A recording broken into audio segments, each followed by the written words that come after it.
Cars are a passion that grips people in the most diverse ways. I doubt you started this video without at least occasionally driving a car or harboring warm feelings for one. For more than 100 years, wheels have carried us along roads, and designers have battled to make their creations bigger, faster, more spectacular, and more technologically advanced. But, as in any creative endeavor, alongside brilliant solutions, there emerge projects that make one tilt one's head in bewilderment and ask, what were they thinking? On the automotive stage, there are plenty of such examples. Get ready, before you are 20 of the strangest cars ever to emerge from assembly lines and drafting tables. Before we begin, I ask you to give a like and subscribe to the channel. It will help me immensely with promotion. And of course, let us go. Competition is a powerful engine of automotive design. Ford against Ferrari, Dodge against Chevrolet. Such rivalries are written into history alongside the races themselves. In our case, the ateliers Bertone and Pininfarina clashed. Each sought to astonish the world with something truly futuristic. Thus was born the Stratos HF0. It was not the first wedge-shaped car, yet it was the one that truly captured discussion. Its body stood less than 1 meter above the ground, and onlookers were advised not to step too close lest they trip over it. It is important to emphasize, this was not a peaceful mock-up, but a fully operational machine. On the road, it embodied the very concept of speed. Thanks to flawless aerodynamics, it remains hard to find a production car that slices through the air so deftly. Popularity of this prototype proved so great that it went into limited production, and later inspired the legendary Rally Stratos.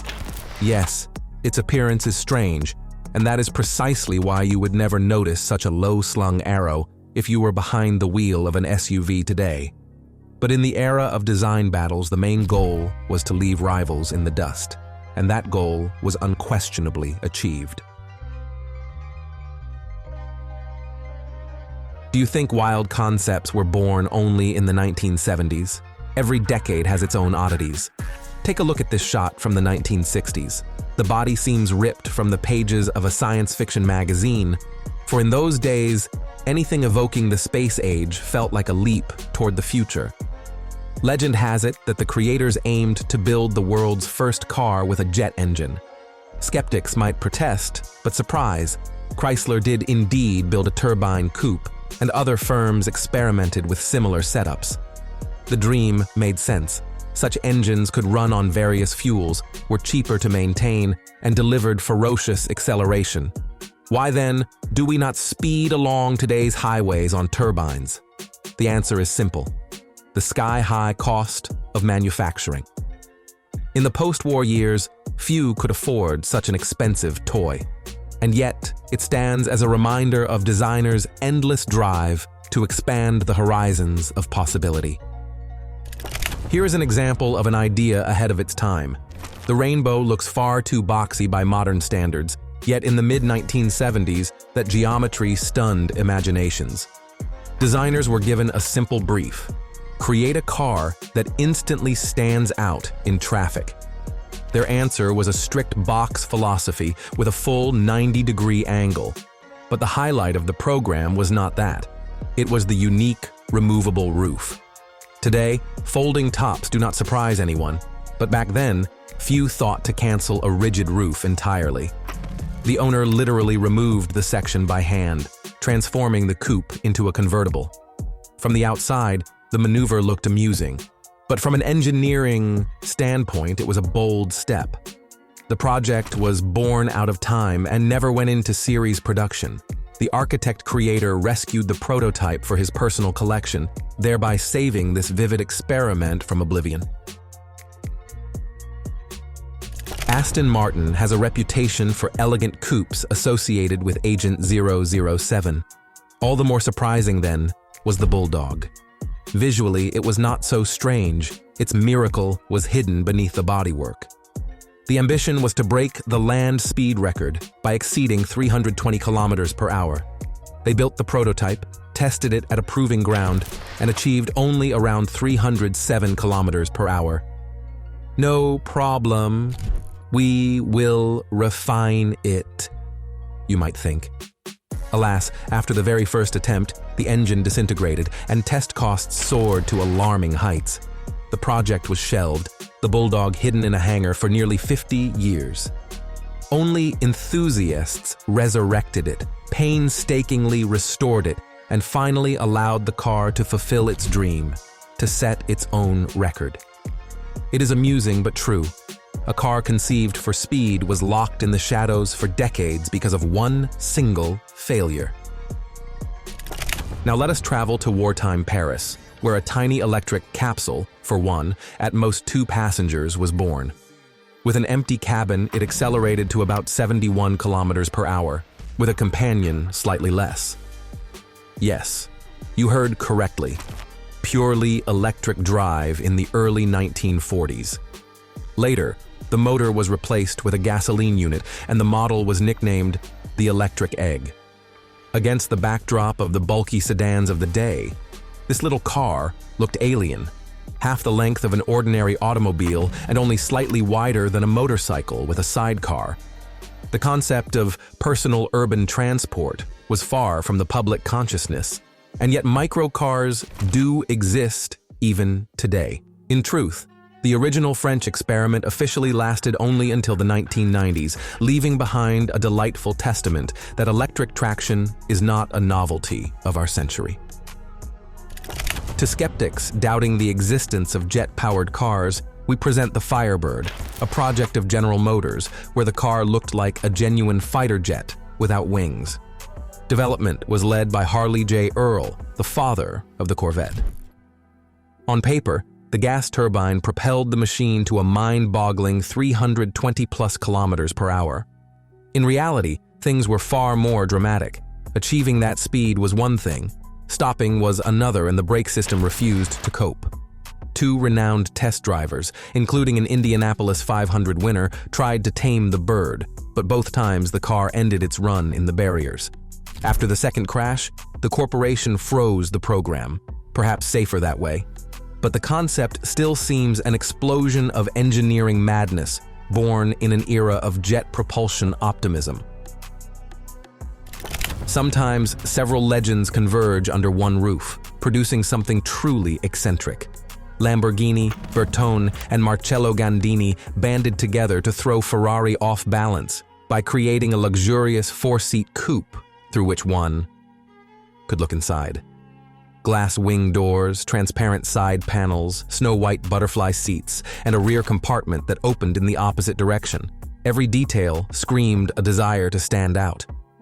Aesthetic enthusiasts hail it as a masterpiece. Pragmatists see a quirky oddity devoid of practical sense. In any event, the Marzal remains a shining example of how far masters can go when freed from the constraints of traditional logic. Remember the egg we already admired? Sometimes a small, amusing car can rescue an entire company.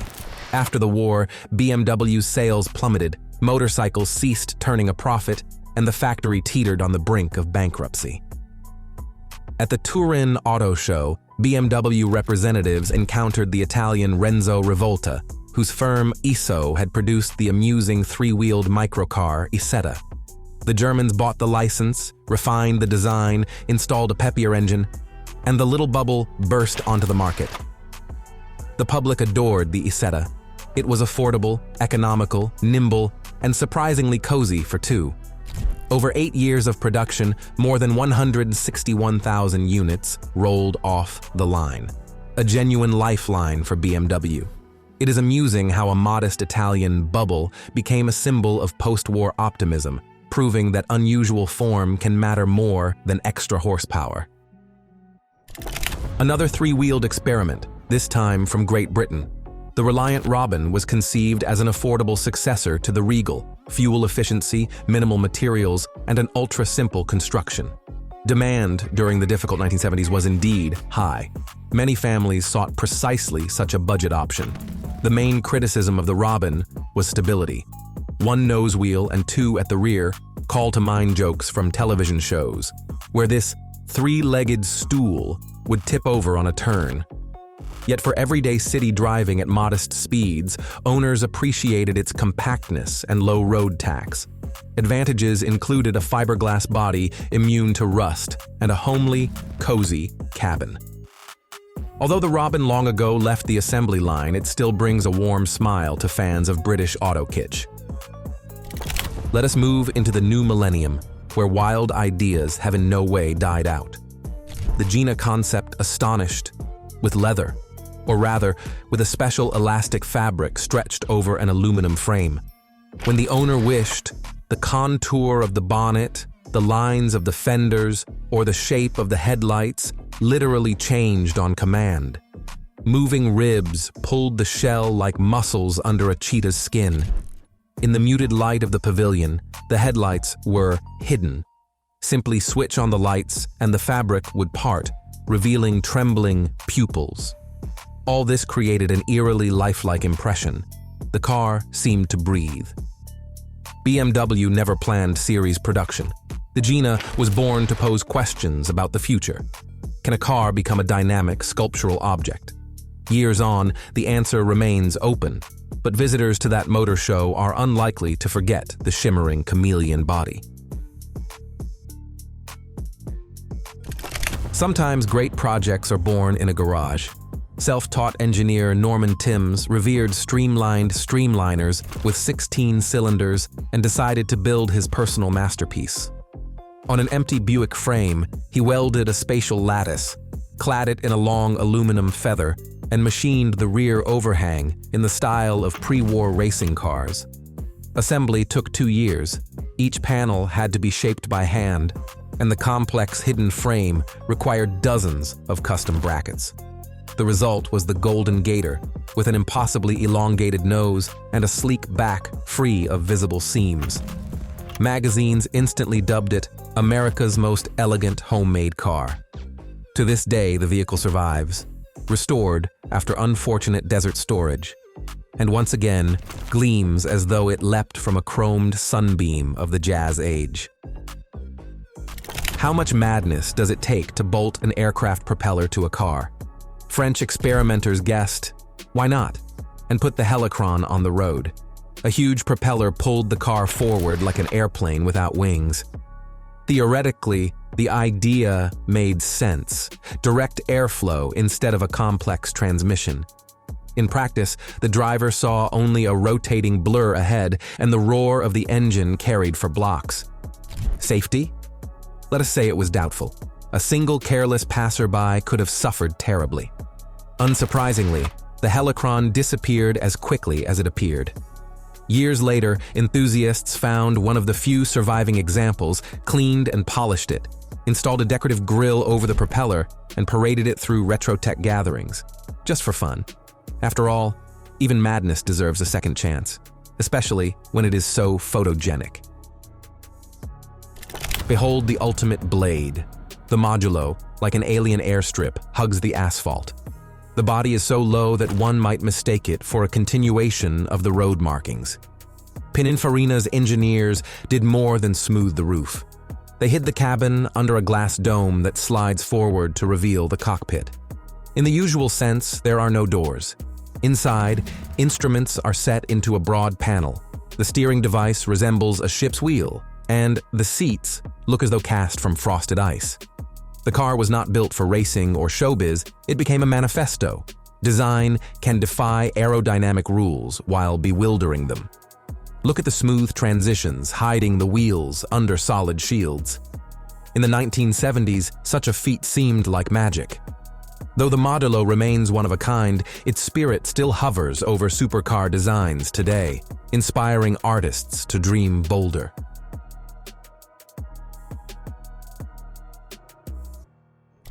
This elongated arrow from the era of chrome fins seems to head toward orbit.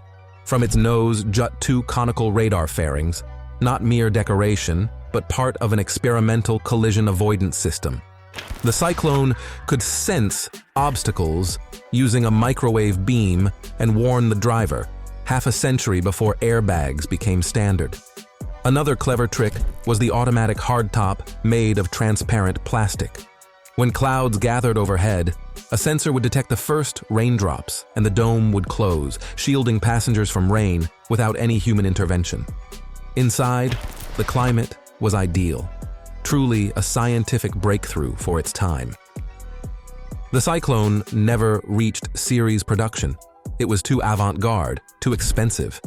Yet each of its ideas eventually landed on production models, proving that wild concepts pave the way for reality. When Diva appears in the name, one expects caprice. The concept from an Italo-French trio, center of style for the brand, research ground of the Fiat Group, and Franco Sabo's design school, embodied the idea literally. The body was short and compact, the sides slashed with gill-like vents, and the lighting hidden in narrow slits, like an actress's accentuated eyes. Designers intended the Diva as an homage to the famed 33 Straydale, the same rounded arches, the same nervous restlessness of lines.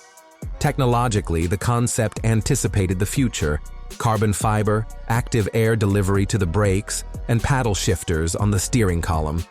Yet the series never launched. The sole prototype tours exhibitions, collecting admiring gasps. Is it a pity? Rather enchanting. Every Diva loves to be chased, yet never allowed close. From the outside, the Centurion looks like a flawlessly smooth coupe, crowned by a glass dome from nose to tail. But peer into its trunk, and you find a television camera linked to a screen on the dashboard. Imagine the mid-1950s, and the driver looks not into a mirror, but at a miniature monitor for rear-view vision. The thin aquarium glazing provided panoramic sight, but summer heat threatened to turn the cabin into a greenhouse.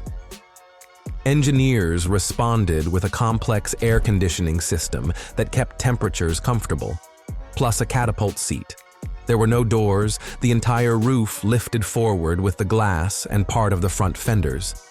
The Centurion remained the star of a single Motorama exhibition, yet its tail camera solution became standard on the vast majority of family cars decades later. Australians can seem wildly daring. The Hurricane proves it. Holden's engineers set a bold brief: create a dart that visually embodies speed. They cleared the imagination's path. The wedge-shaped body literally slices through space, and the roof with windshield lifts like a transparent dome, inviting driver and passenger into a pure techno-cockpit.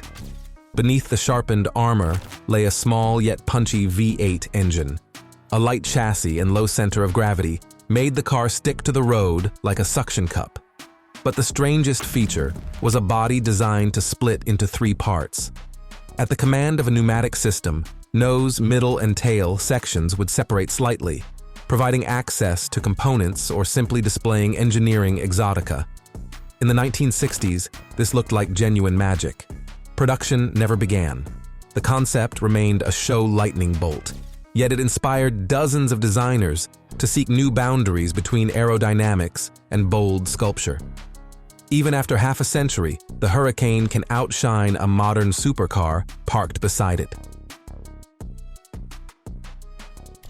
In the 1990s, Ford decided to remind the world of its legendary GT40, which battled Ferrari at Le Mans. Its successor was dubbed GT90. Beneath the rear window slumbered a 6-liter V12 fed by 4 turbochargers. Power was promised to be so immense that aerodynamics seemed secondary. However, the colossal energy had a side effect. Exhaust gases easily melted the carbon fiber panels. Engineers had to invent an ingenious cooling shaft so the body would not melt. The public awaited cosmic acceleration values, but after a series of tests, Ford abruptly shelved the project. Reasons remained undisclosed, and rumors swirled, from lack of funding to brand politics fearing that a flagship supercar might distract from production models. Today, the GT90 enjoys a second life as a legend of the unfulfilled. The sole prototype resides in the Connor Avenue Museum, reminding us that even giants sometimes fear their own ambitions. If a car can be likened to an ocean liner, then it is the Mercedes-Maybach 6. 6 in the name hints at a length of almost 6 meters. The body flows like a wave, the lines curving more smoothly than an artist's brushstroke. Creators describe the concept as an electric grand tourer of the future for the elite of megacities. The powertrain was fully electric, designed with 4 independent wheel motors, a virtual instrument panel, semi-transparent displays, leather adorned with French stitching. Every detail screamed luxury. Interestingly, it was intended to charge the 6-meter beauty wirelessly. Simply park it over an induction mat and silent currents would replenish the battery. Why then did this beauty never hit the roads? Perhaps due to price, perhaps to Maybach's philosophy of preserving an aura of unattainability. Nonetheless, the image of this electric liner has already infused new motifs into production EQS models and other future Mercedes vehicles. Here, we have journeyed through 20 of the most unusual cars ever daring to challenge conventional logic. Some saved companies from bankruptcy, others remained solitary manifestos of technology and style. But the main point is this: automotive culture thrives on exploration, and the boldness of imagination propels the wheels of progress forward. Do you agree with any of these assessments? Do you have your own list of even stranger or more stunning cars? Share your thoughts in the comments, look for on-screen prompts to other videos about the technology of tomorrow, and be sure to watch until the very end. After all, the most thrilling discoveries often await in the final frames.